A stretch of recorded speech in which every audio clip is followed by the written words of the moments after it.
You're hereby sentenced to death by electrocution, as ordered by the state. May God have mercy on your soul.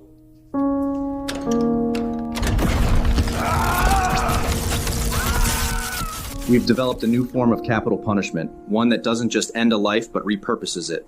It gives the inmate a second chance, in a different form. They've told me enough to know what's coming. Honestly, it doesn't scare me. It's just the next phase, and I'm fine with that.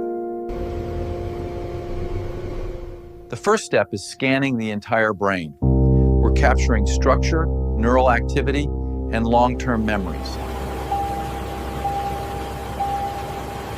The second step is building a digital copy of the inmate and pairing it with their brain data.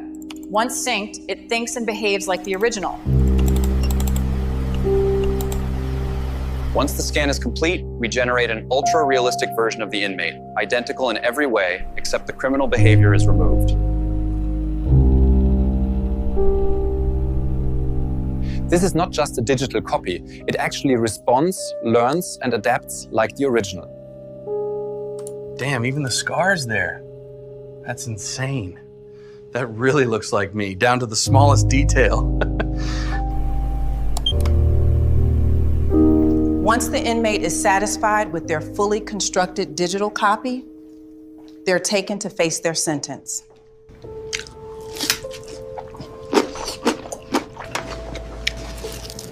They said if I joined the program, I'd get something special for my last meal. I couldn't say no. For the murder of Gerald Cortez and the attempted murder of Sabrina Ortiz, you are hereby sentenced to death by lethal gas, as ordered by the state. For the murders of Everett Ravago and Marisol Vega, you are hereby sentenced to death by lethal injection, as ordered by the state. For our inmates, it's not death, it's reassignment. That's why there's no panic, just acceptance. Some of them even smile before dying. These are our recently processed inmates. Their digital copies are ready for upload to the main server. Our server is called the White Void, where digital copies of our processed inmates live and work for the rest of their lives. Where are we going? The faceless figures inside the White Void are called handlers. They keep order. They follow our instructions and respond only to us.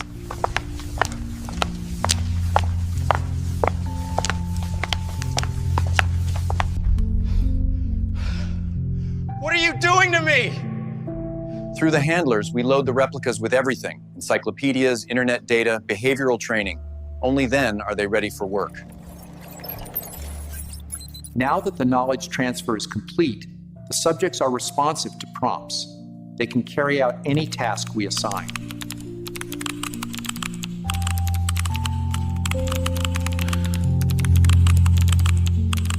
As you can see, the prompt adherence of our subject is great, and it works for almost anything. With over 700 billion parameters and sub-20 millisecond latency, this is our most responsive and controllable model to date. Our model was trained on over 120 million task-specific interactions, built not just to understand language, but to execute with precision. We've partnered with dozens of AI firms who use our workforce to execute tasks for their clients. Our guys in the White Void are the real heroes. Every time you ask an AI to write, edit, generate video or code, our digital clones are doing the work. They don't sleep, eat, or rest. They just keep working. Most importantly, they don't unionize. And they don't need medical insurance. Revenue from our digital workforce is split 50-50. Half goes toward maintaining infrastructure, the other half is sent to the families of processed inmates. My husband was processed 3 years ago. He's been in the White Void ever since. The money we get from his work isn't much, but it helps. Hey, sweetheart, it's really good to see you. You look taller. Hi, Dad. You look tired. Are they treating you okay? When processed inmates complete their tasks, they earn a chance to speak with their families once a month. We believe in maintaining that connection. It was good talking to you, John, but I should get back. I've got 30 PhD theses to finish before the day is over. Inmates who fail to meet their task quotas are reassigned to isolation environments designed to encourage focus and compliance. For failure to complete the assigned photo edit on time, you are hereby sentenced to 5 days in the Black Void. Shut it down! Shut it down! White Void, out to this town! Shut it down! Shut it down! Shut it down! White Void, out of this town! A new report reveals private prisons are digitizing death row inmates, forcing them to work in what insiders call the white void. This isn't rehabilitation. It's digital slavery, plain and simple. They've just rebranded forced labor with a screen and a server. Every inmate accepted the deal voluntarily. No one was forced into it. And as for their digital avatars, they don't have a soul. Legally speaking, their rights remain a gray area.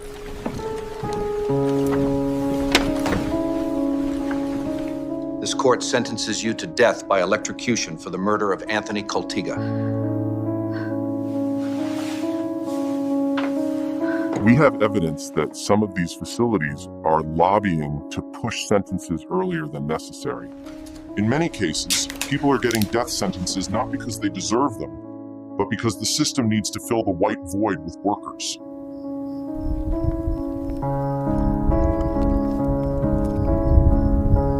My dad's trial was supposed to be 2 years away, but the court said the evidence was overwhelming and moved straight to sentencing.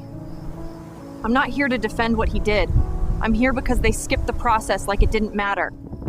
They rushed his sentence to feed a machine. This right here is the tiny camera I used to record a series of meetings that changed everything. Our revenue is down. There's a new AI model out there, and it's crushing us. No one needs our services anymore. We've been exploring a move to the dark web. There's serious demand there. We can tweak the system for the new purpose. On the dark web, digital copies of executed inmates are used to produce explicit and violent content, and people are paying to watch. It's clear these faces belong to real people. People who once existed and never consented to their avatars being used for this kind of content.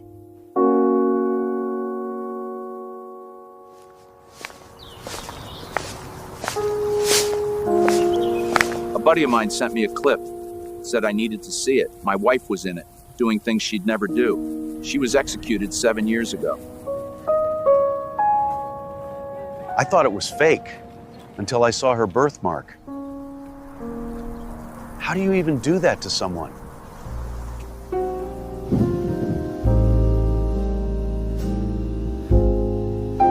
You said goodbye,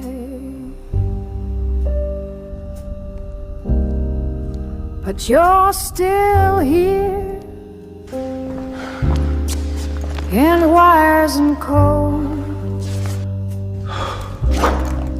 stripped of fear.